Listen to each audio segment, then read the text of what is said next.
everybody, and welcome to another video. So today we are playing Sons of the Forest. In this video, I wanted to run through quickly a couple of quick tips on the things that you need to know to really get started within the Sons of the Forest. So when you first land, no matter which one of the openings that you get, you're going to be surrounded by these different cases. Now you want to make sure that you empty out these cases. These cases contain materials that are going to be super useful for the entire run, including things like flares, batteries, all that good type of stuff, ammo, medicine. These are things that you're definitely going to want to get into.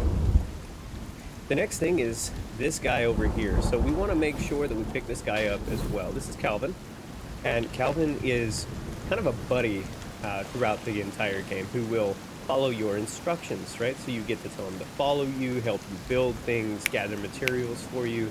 So having Calvin around is going to be super important. But one big thing to be aware of, just like you inside of this environment, Calvin is trying to survive. So not only will the creepy crawlies of the forest be coming for you, they'll also be coming for Calvin.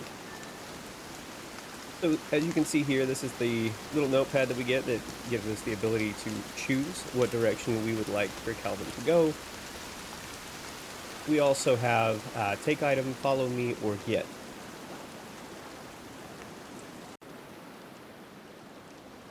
The next thing we want to take a look at is within our inventory.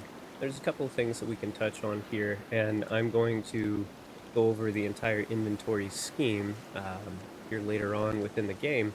However, at this point, it's important for you to know that a lot of your beginner or starting items is going to actually be inside of this emergency pack.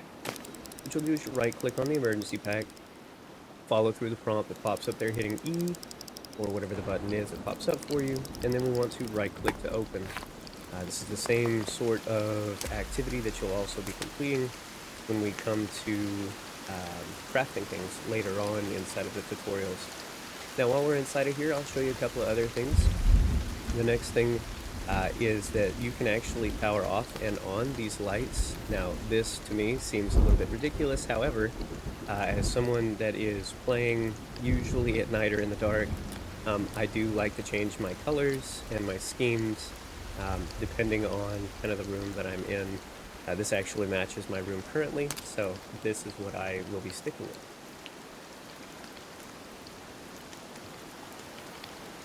The next thing I want to show you is you can actually pull out your lighter hitting the L button. An electric lighter, it's a little different from the forest, but still just about as useful. Doesn't put out quite as much light, but definitely gets the job done. The next thing I want to show you is inside the inventory around the crafting menu. So if we go and we actually put a item inside of the crafting pad here, right? So whatever the button is here at the bottom, mine is right click to combine. You'll notice this gear icon changes.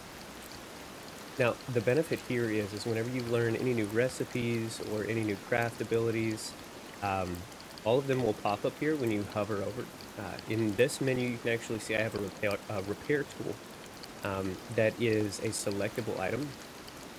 So all I would need to do is find the items that are still showing that are missing. Now, you'll notice the rock is highlighted, and that means that it's inside of my current crafting pad. It's already there, right? If I didn't have it there, it would actually show as grayed out, not lit up. But it's grayed out, which means it's in my inventory, I just haven't put it on my pad. Now these red items that you actually see off to the left here, that means that you do not have this item currently in your inventory and you need to go find it. Now let's talk a little bit about where you would want to live within inside of the game. When we talk about Sons of the Forest, one of the big things is where to put yourself from a living perspective. Now, this is your map that you start with. Now for me, the button that I am using is M to pull this out. And anytime I look for a place to live, I like to live on large bodies of water that are fresh water, so that you have plenty of water to drink. Usually there's fish, there's ducks, there's a lot of animals. This is a good place for you to have good resources, for you to be able to properly survive within the forest, as well as build a sizable building that is going to be able to withstand raids that come later on in the game. Now, one of the biggest things that I always recommend to people that I would highly suggest getting from the get-go is going to end up being the bow. And the reason that you want the bow is so that you can kind of one-shot headshot most of um, the cannibals that are here inside of the forest. Doesn't work quite so well with all the mutants. There are quite a few of them that will actually eat those arrow shots, so you do want to be careful of that. All right, and finally, my last tip for this run is showing you guys the backpack. So this is your backpack. Inside of this game, there is no hotkey functions. So what you'll want to do is if you press I, you'll roll out this pad, and up here is your backpack. Right click on it to add items. Now I usually go through this and clear all this stuff out. If I didn't put it in here, I don't want it in here, right?